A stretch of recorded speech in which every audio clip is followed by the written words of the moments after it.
Let me ask you something. If every single time you opened up, you felt analyzed, corrected, or quietly evaluated, would you keep opening up or would you shut it down?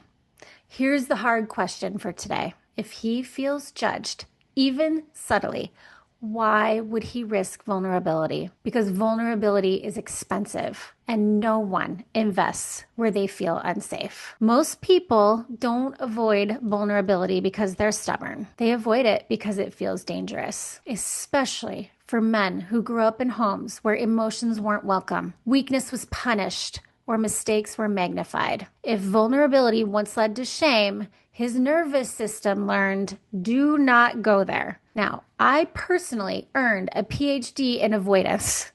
I can dodge a vulnerable conversation like it's the middle of school dodgeball. So when you say, I just want you to open up, what he may hear is, I'm about to be evaluated. And you guys, evaluation feels like threat. Now, here's where this gets uncomfortable. Judgment isn't always eye rolling or harsh criticism. Sometimes it sounds like, why didn't you just say that sooner? That doesn't make any sense. You shouldn't feel that way. Heavy sighs, correcting details, jumping into problem-solving mode. You may think you're helping, and he may feel exposed. Honestly, I used to think I was being helpful, but apparently my helpful tone has the same effect as a surprise IRS audit. There's a big difference between I'm trying to understand you and I'm trying to assess you. One builds safety. The other builds armor. So if he already carries shame about his past, if he already feels like he should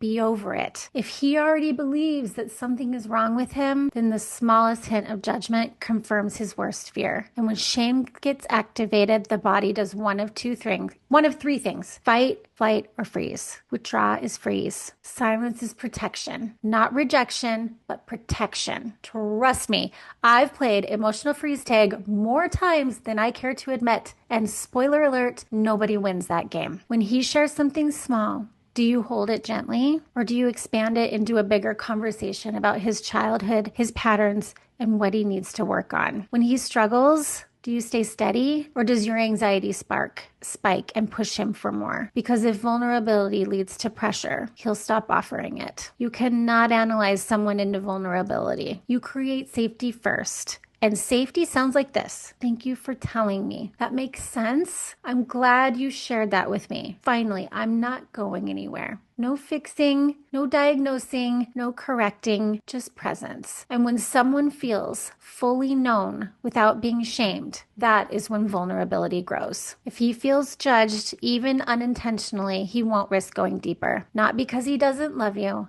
but because his nervous system doesn't feel safe. So ask yourself, am I creating a courtroom or a refugee? Because vulnerability only grows up in refuge.